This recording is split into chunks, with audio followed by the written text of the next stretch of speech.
मंडळी, माझ्या नवीन व्हिडिओमध्ये ही खानदेशी मुलगी आपल्या मनापासून स्वागत करते।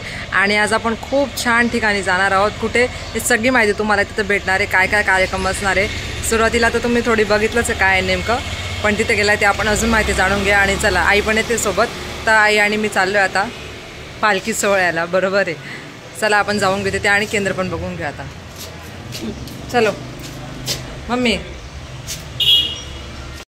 आता आपण पोहोचलो आहोत गायत्रीनगरमध्ये आणि तिथे महाराजांचा पालखी सोहळा आहे, तो आपल्याला बघायचा आहे। तर पालखी सोहळा निघून गेला आहे मंदिरापासून, आपण केंद्रात गाडी लावली आणि आता आपण जाणार आहोत पालखी सोहळ्याच्या इथे। रांगोळ्या काढल्या ते पण तुम्हाला दाखवते। तर मंडळी, तुमच्या मनात विचार असणार की असं मध्येच पालखी सोहळा काय, नेमकं कारण काय? तर कारण वगैरे सगळ्या गोष्टी मी तुम्हाला क्लिअर सांगणार आहे। झालं असं आणि छानसं असं महाराजांचं मंदिर बांधलं जातं आणि ते छोटंसं होतं, आता नव्याने छान मंदिर वगैरे बांधण्यात आलंय। तर महाराजांची पालखी काढण्यात आली त्यांनी, की नवीन ठिकाणी स्थापना करायची, तर महाराजांची पालखी वगैरे मिरवणूक काढण्यात आली आणि जे नवीन त्यांनी स्थान तयार केलेलं आहे तिथे मंदिराच्या आवारातच आहे, तर त्या ठिकाणी या प्रतिमेची स्थापना केली जाणार आहे। तर मंडळी, नुसतं पालखी सोहळा नाही, तो होमहवन पण असणार आहे आणि महाप्रसादाचं पण आयोजन आहे। ही सगळी माहिती तुम्हाला व्हिडिओमध्ये कळणार आहे, पण तुम्हाला थोडासा अंदाज व्हावा म्हणून ही माहिती देण्यात आली। आणि आता जो पालखी सोहळा चालू आपल्या ओलवाडी गावातून, त्याचा आपण आनंद घेऊ आणि पारंपरिक नृत्य वगैरे असणार आहे, सगळं तुम्हाला माहिती याच्यामध्ये बघायला भेटेल।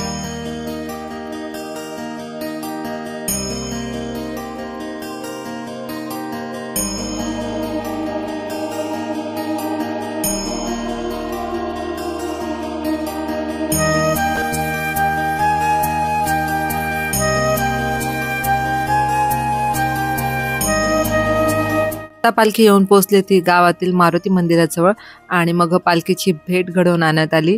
तर महाराजांची पालखी ती मंदिराच्या आत नेली आणि मग दर्शन वगैरे झाल्यानंतर परत पालखी बाहेर आली।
सर्वजण पालखी धरण्याचा आनंद घेत होते, तर तो मान मला पण मिळाला। स्वामींची इच्छा असेल म्हणून सगळं काय होते, असं करत आता आम्ही चाललो पुढे।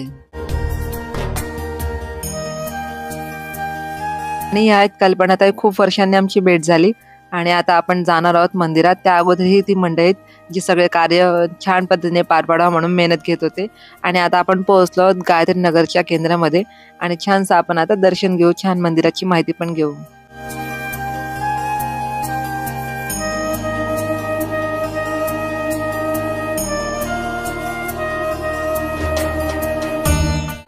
केंद्रात आलो आहे कारण की पालखी सोहळ्याला अजून खूप वेळ होता, पालखी यायला मंदिरात यायला अजून 1-1.5 तास आहे।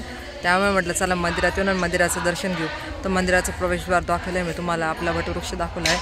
आता आपण मंदिरात मध्ये जाणार आहोत, पण आरती चालू आहे त्यामुळे आपल्याला थांबावं लागणार आहे, कारण की शूटिंग करताना येणार तर। आणि तुम्हाला केंद्र मी दाखवणार आहे, कारण की केंद्र बघितल्याशिवाय तर आपण जाणार नाही आहे।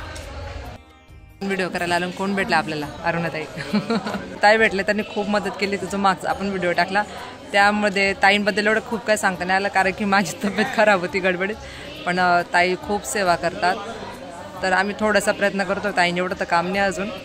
अरुणाताईंसोबत छान बोलणं झाल्यानंतर आता आपण प्रमुख मंदिरात प्रवेश करणार आहोत आणि दर्शन घेणार आहोत.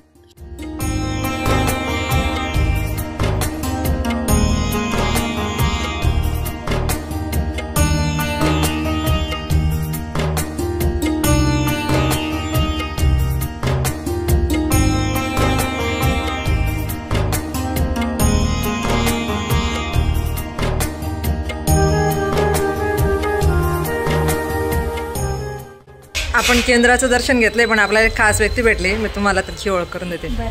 ह्या मावशी आपले व्हिडिओ बघत असतात. ते कसं वाटलं आज तुम्ही पण व्हिडिओमध्ये येणार? आनंद झाला. तर आपण आता मध्ये पण जाऊ. मध्ये जी आपण पालखी बघितली ना, त्याची स्थापना प्रतिमेची स्थापना इकडे होणार आहे, तर आपण ते पण बघून घेऊ.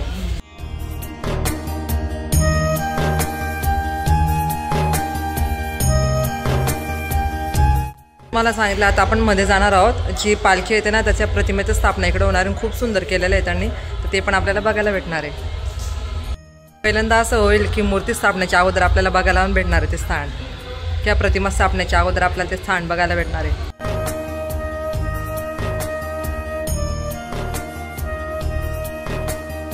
इथे बाकीच्या प्रतिमा स्थापना होतील. आणि हे जे दिसत आहे तुम्ही हे बघू शकता ना, इथे स्वामींच्या प्रतिमेची पूजन केलं जाईल, स्थापना केली जाईल. होम हवनचा कार्यक्रम पण ठेवला आहे त्यांनी. आणि हे मस्त काम झाले. CCTV पण आहे त्याचे लावलेले त्यांनी. हे पूजेचं साहित्य वगैरे ठेवायला कबड.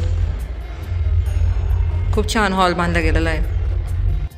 सुरुवातीला तुम्हाला जे मंदिर दाखवलं तिथे प्रतिमेची स्थापना करण्यात आली ती, आणि आता त्यांनी नवीन मंदिर बांधलं आहे. तर हा दरबार जो आहे महाराजांसाठी नवीन तयार केला आहे त्यांनी. आणि त्यानिमित्त त्यांनी पालखी वगैरे काढली. होम हवनचा कार्यक्रम आहे आणि महाप्रसादाचा पण कार्यक्रम असणार आहे. ती सगळी डिटेल तुम्हाला व्हिडिओमध्ये मी एंडला टाकणार आहे, की कधी कधी काय काय कार्यक्रम होणार आहे. तुम्हाला यायचं असणार तर तुम्ही येऊ शकतात. व्हिडिओ आजच टाकणार आहे, त्याच्यामुळे तुम्हाला लगेच कळणार ही माहिती. आणि तुम्हाला जसं मंदिर दाखवलं बघू शकता मंडळी, त्यांच्या मनापासून इच्छा होती. त्यांनी सुरुवात केली कुठेतरी, आणि पहिले छोटंसं स्थान होतं आणि नंतर एका दिवसात सगळं का उभं राहत नाही, पण त्यांनी मेहनतीने आणि मनात इच्छा होती, भावना होती, मनापासून त्यांची इच्छा होती, त्यामुळे त्यांनी हे सगळं तयार केलं. आणि सगळी मंडळी आहेत, एका व्यक्तीकडून हे शक्य नाही, सगळी मंडळी सगळे सोबत होते, त्यामुळे सगळं तयार झालं आहे. आणि प्रतिमेची स्थापना झाल्यानंतर पण आपण व्हिडिओ घेऊन तुम्हाला सगळं दाखवू.